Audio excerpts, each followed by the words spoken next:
બાળક જન્મે છે ને તો એના 1-2 દિવસ પછી કમળાના સંકેતો દેખાય છે, તો તે સંજોગોમાં શું કરવું જોઈએ અને ક્યારે ડોક્ટરને કન્સલ્ટ કરવું જરૂરી બને છે? હવે જે બાળકોને કમળો થાય ને એ એકચ્યુઅલી નોર્મલ છે. ઓકે. ઓલમોસ્ટ બધા જ બચ્ચાને કમળો થાય. નવજાત શિશુ. બધા જ, યસ, બધાને જ થાય. એનું કારણ એ છે કે બચ્ચું જ્યારે પેદા થાય ને ત્યારે એનું હિમોગ્લોબિન બહુ હાઈ હોય, 17 ગ્રામ, 18 ગ્રામ, 19 ગ્રામ, જે હાઈ કહેવાય.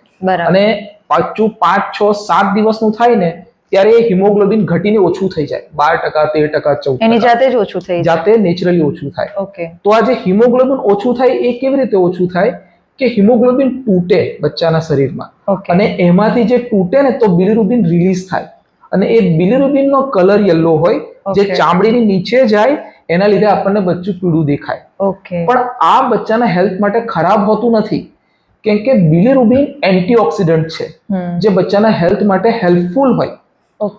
પ્રોબ્લેમ ક્યારે થાય કે જે આ બિલિરુબિન છે ને એ થોડું હાઈ થઈ જાય, લેવલ થોડું વધી જાય, ત્યારે જ એને ઇલાજની જરૂર પડે. તો એ ક્યારે આપણે સમજી શકીએ અને ડોક્ટરને ક્યારે આમ કન્સલ્ટ કરવું જોઈએ?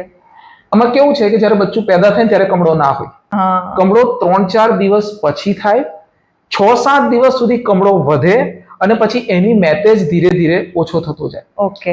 ટ્રીટમેન્ટની જરૂર ત્યારે પડે કે જ્યારે એ લેવલ છે ને કમળાનું એ થોડું હાઈ થઈ જાય.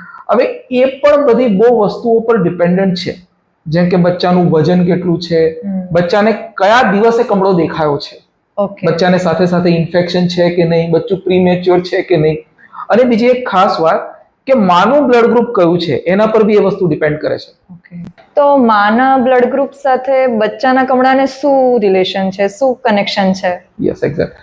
જો માનું બ્લડ ગ્રુપ નેગેટિવ હોય ને અને ફાધરનું બ્લડ ગ્રુપ પોઝિટિવ હોય અને બચ્ચું પોઝિટિવ પેદા થયું, એટલે મધર નેગેટિવ અને બેબી પોઝિટિવ, ત્યારે આ જે હિમોગ્લોબિન તૂટવાની જે પ્રક્રિયા હોય ને એ બહુ સિવિયર થાય, બહુ ફાસ્ટ થાય અને બહુ ડેન્જરસ લેવલ પર થાય, તો કમળો બહુ હાઈ થઈ જાય. તો એક તો આ સિનારીઓ છે કે મધરનું બ્લડ ગ્રુપ નેગેટિવ છે અને બચ્ચાનું પોઝિટિવ છે, એમાં બહુ સિરિયસ પ્રકારનો કમળો થાય જેને RH ઇનકમ્પેટેબિલિટી કહેવાય. બીજું એક છે કે જ્યારે મધરનું બ્લડ ગ્રુપ O પોઝિટિવ છે અને બચ્ચાનું O નથી, જેમ કે મધરનું O પોઝિટિવ છે, પોઝિટિવ જ છે પણ O છે, અને બેબીનું A કે B છે અથવા AB છે, પોઝિટિવ કે નેગેટિવ, પણ O અને AB છે બચ્ચાનું, ત્યારે પણ આ જે હિમોગ્લોબિન તૂટવાની પ્રક્રિયા હોય ને એ થોડી વધારે થાય, જેને OAB ઇનકમ્પેટેબિલિટી કહેવાય. એમાં પણ કમળો વધારે થઈ શકે. RH માં એ બહુ હાઈ હોય, OAB માં એ થોડી લો લેવલ પર હોય, એટલે RH વધારે ડેન્જર છે, પણ કમળો OAB માં પણ થઈ શકે છે.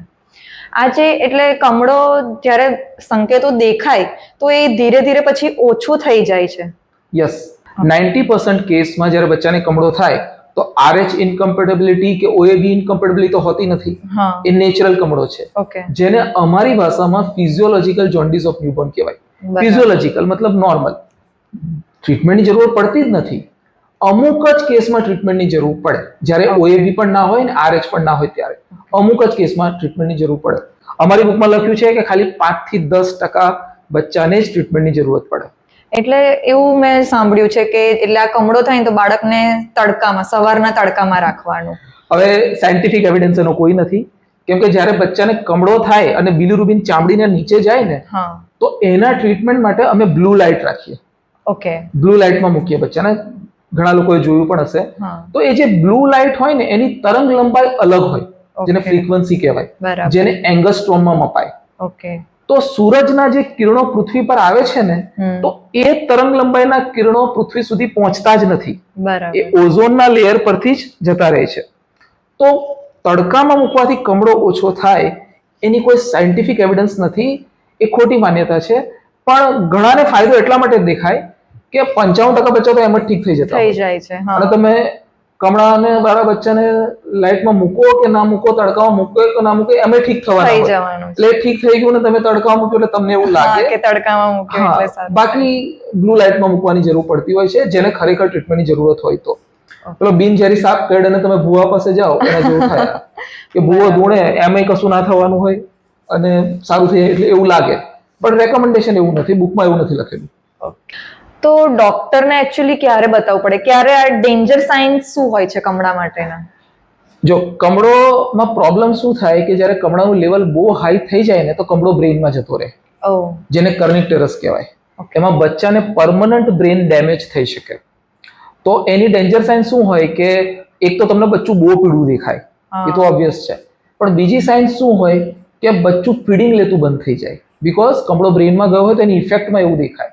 બચ્ચું કન્ટિન્યુઅસ ક્રાય કર્યા કરે અથવા બચ્ચું ક્રાય જ ના કરે, એકદમ ઢીલું થઈ ગયું, બચ્ચાનું હલનચલન ઓછું થઈ જાય, બચ્ચાનો યુરિન આઉટપુટ એટલે પેશાબ ઓછો થઈ જાય. આ બધી ડેન્જર સાઇન છે. પણ અનુભવમાં એવું જોવાયું છે કે મા બાપ ડેન્જર સાઇન જોઈને બચ્ચાને લઈને આવે ને ત્યારે ઓલરેડી મોડું થઈ ગયું. તો રૂટીનલી દરેક બચ્ચાને 4th ડે ઓફ લાઈફ, ત્રીજા કે ચોથા દિવસનું જ્યારે થાય ને ત્યારે બાળકોના ડોક્ટરને બતાવવું જ જોઈએ કે જેથી કમળાને આપણે જલ્દી ડાયગ્નોઝ કરી શકીએ. બરાબર છે? કેમ કે કમળો નોર્મલી 3-4 દિવસે જ ચાલુ થતો હોય છે, એટલે તમે લેટ ના થઈ જાઓ. એટલે આઈડિયલી દરેક બચ્ચાને ત્રીજા ચોથા દિવસે બતાવી દેવું જોઈએ. અને હા, જ્યારે RH ઇન્કમ્પેટેબિલિટી હોય ને ત્યારે તો કમળો 24 કલાકની અંદર પણ સિરિયસ લેવલ પર જઈ શકે. તો એવા બચ્ચાઓને તો 24 કલાકની અંદર ફરીથી બતાવવું જોઈએ.